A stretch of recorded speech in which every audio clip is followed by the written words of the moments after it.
Hello friends, welcome back to my channel. আজ আরও একটা নতুন ভিডিও নিয়ে তোমাদের কাছে আসলাম। আজকে যে রিপেয়ারিংটা তোমাদেরকে দেখাবো সেটা হচ্ছে, আমার কাছে এখানে একটা 30 কেজি মেশিন রয়েছে। এখানে আমি মেশিনটাকে অন করছি, এখানে কোনো কিছু রেসপন্স করছে না। আর এর যে পাওয়ার এলইডি আছে সেটাও জ্বলছে না। আমি এখানে চার্জে দিচ্ছি, এখানে দেওয়ার পরেও এখানে কোনো রকম রেসপন্স করছে না। এই মেশিনেরই রিপেয়ারিং আজকে তোমাদেরকে দেখাবো। তোমরা আমার সাথে থাকো আর ভিডিওটা দেখতে থাকো যে আমি কিভাবে রিপেয়ারিংটা করছি। আর যদি ভিডিওটা ভালো লাগে একটা লাইক করে দিও। আর নতুন বন্ধুরা, তোমরা যারা আমার চ্যানেলে নতুন বা এই ভিডিওটা প্রথম দেখছো, তারা চ্যানেলটিকে সাবস্ক্রাইব করে দিও আর বেল আইকনটাকে অবশ্যই প্রেস করে দিও, যাতে আগামী দিনে যখন আমি ভিডিও ছাড়বো তার নোটিফিকেশানটা তোমাদের কাছে সবার আগে পৌঁছে যায়। তোমরা ভিডিওগুলো দেখো, আশা করি এখান থেকে তোমরা অনেক কিছু জানতে ও শিখতে পারবে। তাহলে এই ভিডিওটা আমি শুরু করছি, তোমরা সাথে থাকো।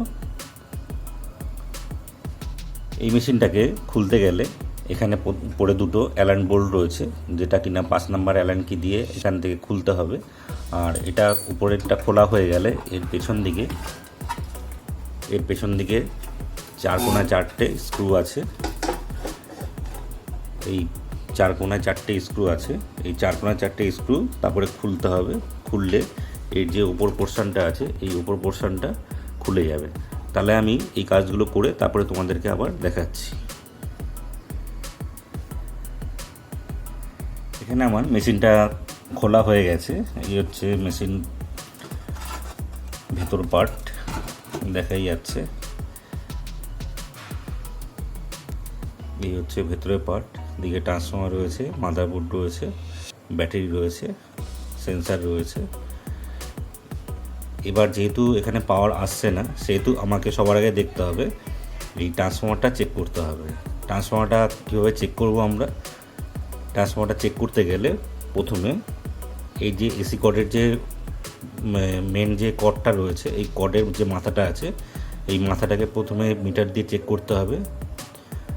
তারপরে এখানে ট্রান্সফর্মারটাকে তারপরে চেক করতে হবে। যদি এটা ঠিক থাকে তারপরে গিয়ে মাদারবোর্ডে চেক করতে হবে। তাহলে আমি সবার আগে এই পোর্শনটাকে আগে চেক করে নিচ্ছি। আমার এই পোর্শনটাকে চেক করতে গেলে আমাকে একটা মাল্টিমিটার নিতে হবে। মাল্টিমিটার আমি নিয়েছি। এখানে মাল্টিমিটারের যে বার্জার পয়েন্ট আছে, এই বার্জার পয়েন্টে এখানে রাখতে হবে। রাখার পরে এখানে যে এসি করার যে মাথাটা আছে, এই মাথাটাকে চেক করতে হবে। এখানে আমাকে দেখতে হবে যে কোনো কন্টিনিউটি পাওয়া যাচ্ছে কি না। আমি কিন্তু এখানে কোনো কন্টিনিউটি দেখতে পাচ্ছি না। এরপর কি করতে হবে? এরপর যেহেতু এখানে পাওয়া যাচ্ছে না, এরপর কি করতে হবে? এই যে জয়েন্টটা আছে, যে ট্রান্সফর্মারের সঙ্গে এসি কর্ডটা জয়েন্ট লেগেছে, এই জয়েন্টটাকে কেটে দেখতে হবে যে এইখানে কন্টিনিউটিটা পাওয়া যাচ্ছে কি না। যদি এখানে কন্টিনিউটি পাওয়া যায় তাহলে মনে করব যে এসি কর্ডটা আমার খারাপ। আর যদি এখানেও না পাওয়া যায় তাহলে মনে করব যে ট্রান্সফর্মারটা খারাপ। তাহলে আমি এই যে জয়েন্টটা আছে, এই জয়েন্টটাকে ওপেন করছি।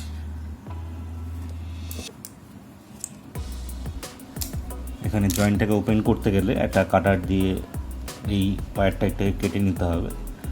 এখানে এরপর যে জয়েন্টটা আছে, এই জয়েন্টটাকে বার করতে হবে। এখানে জয়েন্টটাকে বার করে নিয়েছি। এবার এই যে জয়েন্টটা আছে, এই জায়গাটাতে আমি মিটার দিয়ে টেস্ট করে দেখব যে এখানে কোনো কন্টিনিউটি পাওয়া যাচ্ছে কি না।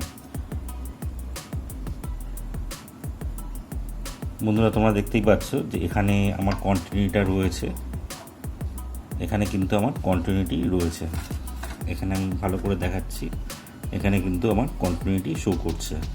তাহলে বুঝতে পারছি যে এখানে ট্রান্সফর্মার ঠিক আছে, এসি কর্ডটাই খারাপ আছে। এসি কর্ডটাতে আবার ধরছি, এর সঙ্গে এখানে একটা পয়েন্ট ঠিক আছে এসি কর্ডের। সেকেন্ড যে পয়েন্টটা আছে, মানে যে তারটা, এই রেড কালারের যে ওয়্যারটা আছে, এই রেড কালারের ওয়্যারটায় প্রবলেম রয়েছে। তাহলে আমি কি করব? এই যে এসি কর্ডটা আছে, এই এসি কর্ডটাকে চেঞ্জ করে দেখব যে আমার যে প্রবলেমটা আছে সেই প্রবলেমটা সলভ হয়েছে কিনা। তাহলে আমি এই এসি কর্ডটাকে চেঞ্জ করে দেখি। এখানে আমি একটা সোল্ডার আয়রন নেব। সোল্ডার আয়রনের সাহায্যে এই যে জয়েন্টটা আছে, এই জয়েন্টের যে শোল্ডারটা আছে, এই শোল্ডারটাকে খুলে দেবো। খুলে দিয়ে এখানে যে কর্ডটা আছে, এই কর্ডটা বার করে এর জায়গায় একটা নতুন এসি কর্ড লাগিয়ে দেবো। তারপরে দেখে নেব যে আমার প্রবলেম যেটা ছিল সেটা সলভ হয়েছে কিনা।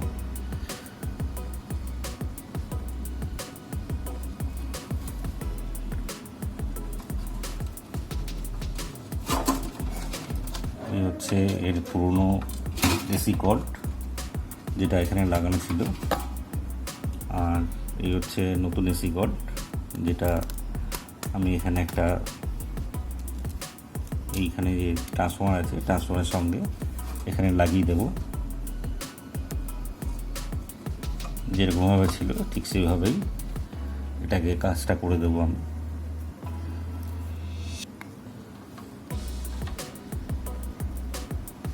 এখানে যে দুটো পয়েন্ট রয়েছে, এই পয়েন্ট দুটোকে আবার সোল্ডার করে দিতে হবে।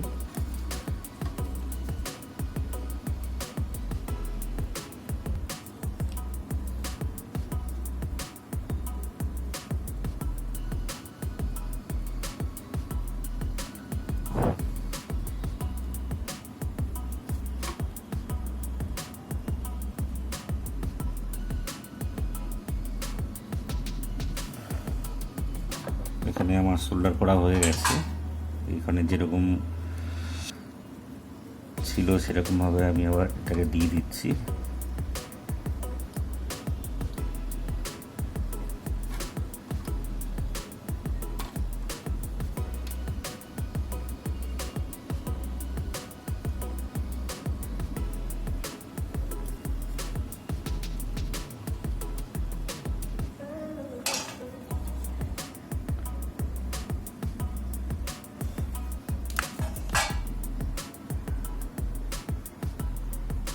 এবার আমি এর যে এসি কর্ডটা লাগালাম সেই এর মাথাটা একবার দেখে নিচ্ছি যে কন্টিনিউটিটা ঠিকঠাক আছে কিনা। এখানে কিন্তু আমার কন্টিনিউটি আমি পেয়ে গেছি। যেটা পুরনো যে কর্ডটা ছিল সেই কর্ডের মধ্যে কন্টিনিউটিটা শো করছিল না, এখানে কিন্তু শো করছে। এবার আমি এখানে যে 220 এসিতে আমি দিয়ে দেবো।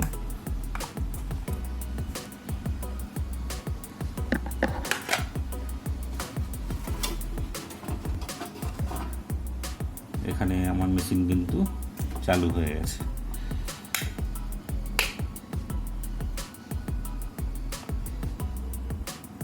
এখানে এসি লাইটও শো করছে। এখানে কোনাতে একটা এসি লাইট দেখা যাচ্ছে, এখানে কোনায় একটা এসি লাইট জ্বলছে। আমার মেশিন চালু হয়ে গেছে। তাহলে আমার যে প্রবলেমটা ছিল সেই প্রবলেমটা সলভ হয়ে গেছে। তাহলে বন্ধুরা, আমার এখানে মেশিন সেট করা হয়ে গেছে।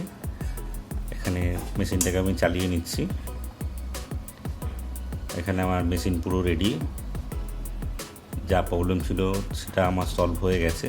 এখানে প্রবলেম যেটা ছিল তোমরা নিশ্চয়ই বুঝতে পারলে, যেখানে যেহেতু এসি কর্ডটা খারাপ ছিল যার জন্য মেশিনটা যেটুকু চার্জ ছিল সেটুকু পুরো শেষ হয়ে গেছে, যার জন্য পুরো মেশিন ডেড হয়ে গেছে। তাহলে এই ছিল আজকে রিপেয়ারিং, যা তোমাদেরকে শেয়ার করলাম। আশা করি ভালো লেগেছে তোমাদের। যদি ভিডিওটা ভালো লাগে একটা লাইক করে দিও। আর নতুন বন্ধুরা তোমরা যারা আমার চ্যানেলে নতুন বা এই ভিডিওটা প্রথম দেখছো, অবশ্যই চ্যানেলটিকে সাবস্ক্রাইব করে দিও। তাহলে আজকের মতন ভিডিওটা এখানেই শেষ করছি। দেখা হচ্ছে পরের ভিডিওতে। তোমরা অবশ্যই আমার সাথে থেকো আর আমাকে একটু সাপোর্ট করো।